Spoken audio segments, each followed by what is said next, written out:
5 unexpected ways you can find your niche that you never thought that you would. Are you ready? Because that's what we're talking about today.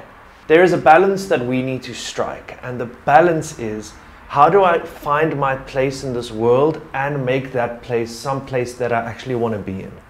So we all need to find our niche. We all need to find where our little puzzle piece fits into the grander scheme of things, and then how do we make ourselves happy in that place, and then how do we give the most value that we can give in that place.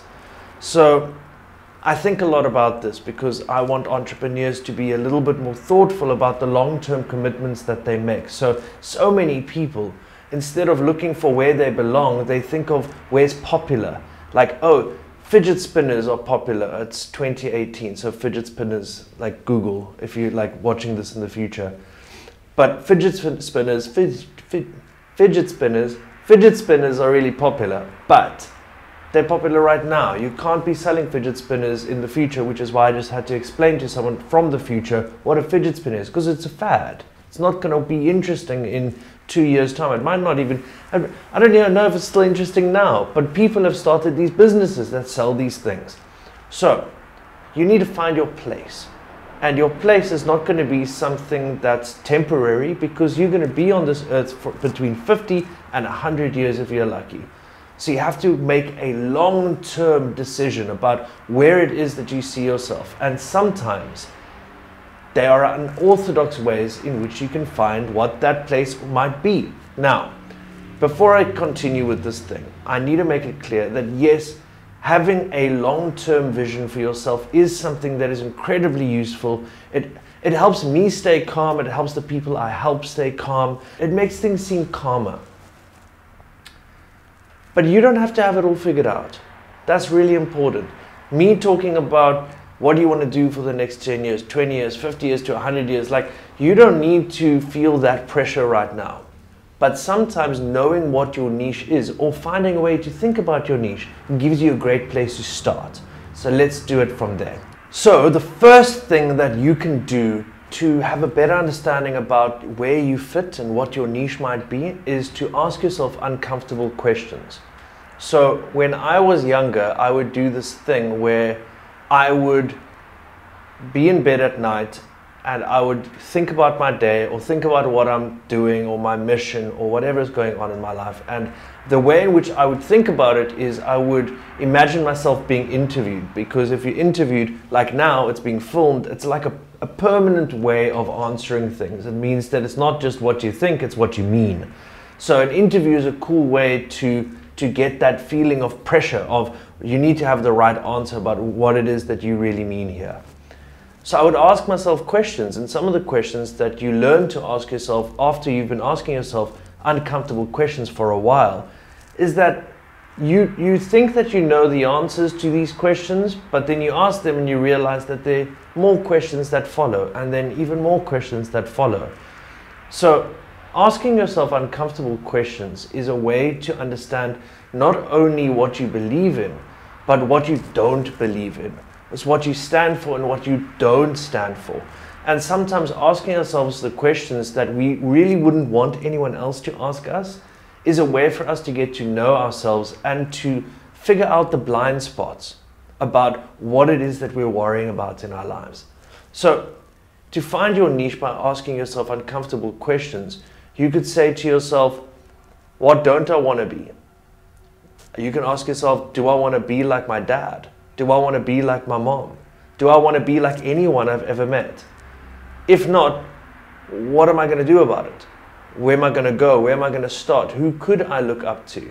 Who do I respect? Why do I respect them? These are all questions that are a little bit uncomfortable to ask if you're not used to asking them. You can hear from the way in which I'm going, I've been doing this a while. And that's the point, is that asking yourself real and sometimes uncomfortable questions, it's a practice, it's a skill. I say this all the time. Self-awareness, knowing yourself, isn't just, yeah, well, I know my name and I know my story and I know kind of how I relate to things. Doesn't mean you know yourself. Knowing yourself is something that takes effort. It's something that you do every day. So asking yourself uncomfortable questions as a way to find your niche, just as a way for you to engage with yourself and to unlock what your real truth is. What is it that you care about? Where do you see yourself? What are your real talents? I could give you examples of what an uncomfortable question might be. Specific ones. I just gave a whole bunch of very vague ones. But I don't want to rob you of like there's a right way to do this and there's a wrong way to do this.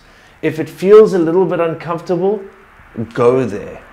Go to the outside edges of what you feel comfortable about in terms of understanding yourself. That's a fantastic place to be, to find out where you belong. I love this next one. I talked about this in the Espresso interview that I did. I'll put a video or a link or something here.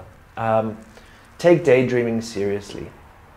Take where your mind naturally goes incredibly seriously. So in his book, Thinking Fast and Slow, Daniel Kahneman talks about that there are two different kinds of thinking. There's system 1, which is our unconscious, and system 2, which is our conscious. In a way, daydreaming is allowing system 1, our unconscious, to filter up into our conscious mind, our system 2. So if someone says to you, sit in class and write down your name 20 times, or 100 times, or 200 times, what you're going to find is that after a while, if you repeat the task over and over and over again, your mind is going to start drifting, because your system 2, your conscious mind, no longer has to pay that close attention to what it is that you're doing, because it's becoming automatic. And you'll find that your mind starts going somewhere. For people that are a little bit older and you guys are driving, have you ever started driving somewhere and then you went into a completely different direction than where you were intending to go? Or you arrived somewhere and you were like, how did I know I was driving and I know I'm okay, but how did I get here? Because I don't remember the journey until now. You're so used to driving home that you don't have to consciously think about it. It's a habit. So you get to wander in your mind, and your mind gets to drift, and you get to think about things. Sometimes being aware of where your mind goes when you are in those kind of situations, when you are daydreaming, when you are just thinking about stuff and it's not really important, that is when it is important, because when you observe how you think and where your mind goes and what your interest is, that becomes a great way to understand what your passion is and what you're interested in. And from there you can go, well, if I'm naturally thinking about this idea that keeps on coming up, maybe have a look at it. Maybe find, what is it about that idea that I find interesting? And then ask yourself, why do I think that's interesting based on that idea? Dig a little bit deeper. That's a fantastic way to figure out your niche and to understand where you fit in, what you could offer people. It's a great way to start. The third one is, please stop competing. We are all together and we are all separate at exactly the same time. We are all a collective of people. We are all connected in some kind of way. But we are also incredibly individual, and comparing yourself to anyone is absolutely pointless. So in the same way, competing becomes absolutely pointless. So many people, when they start becoming a little bit aware of, oh, maybe I could be doing this, or maybe I could be doing this, they go, oh, but that person's already done it, I don't need to, or why would I even start if people are so much further ahead? We disqualify ourselves way too early. Before we've even put a toe into the water, we are already saying, oh, we're not good enough. Because that's what we expect the world to say. We expect the world to go, yeah, why are you even bothering? This is a waste of time for you. You're not good enough. You've got no experience. This is just an idea for you. Now you want to go and make something real from this? Why would anyone take you seriously?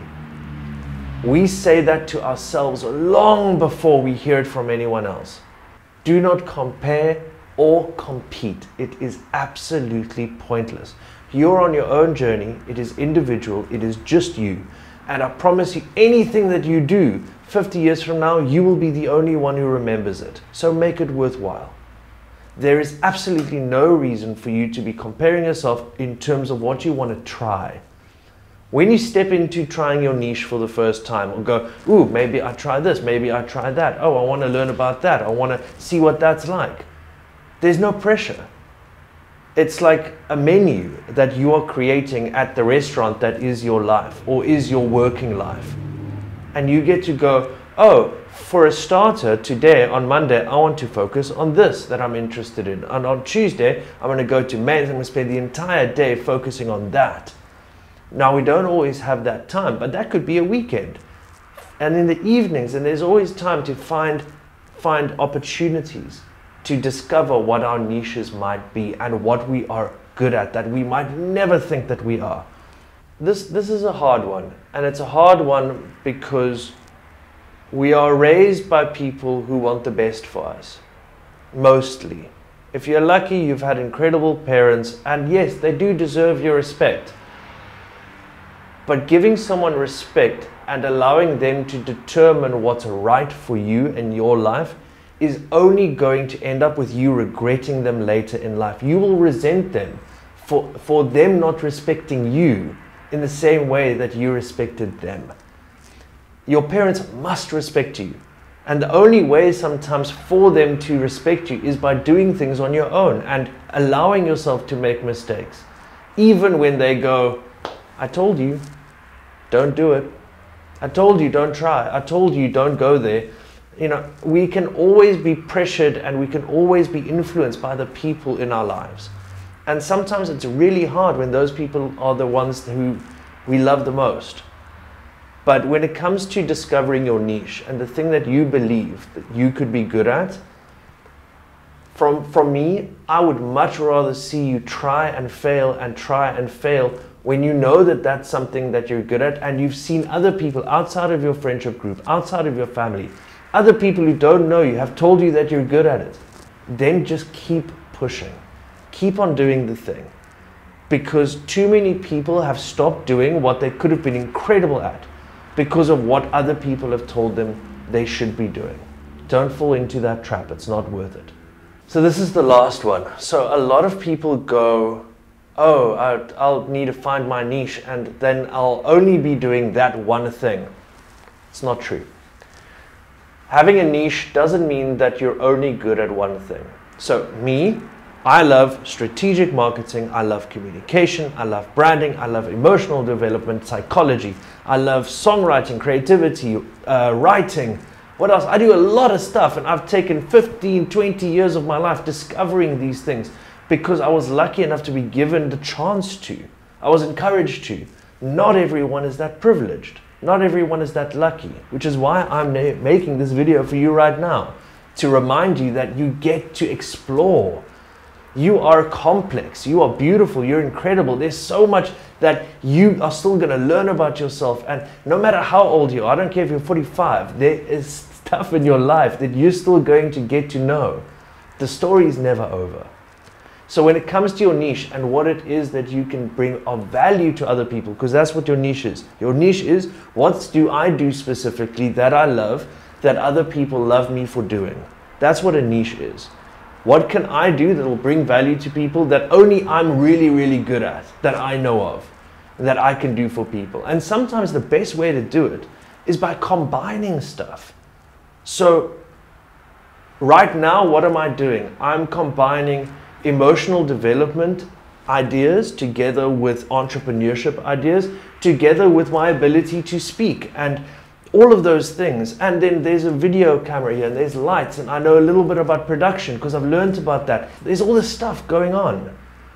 It's not just one thing. You are not just one thing. You are many chapters. You are many sentences. You are many pictures and ideas.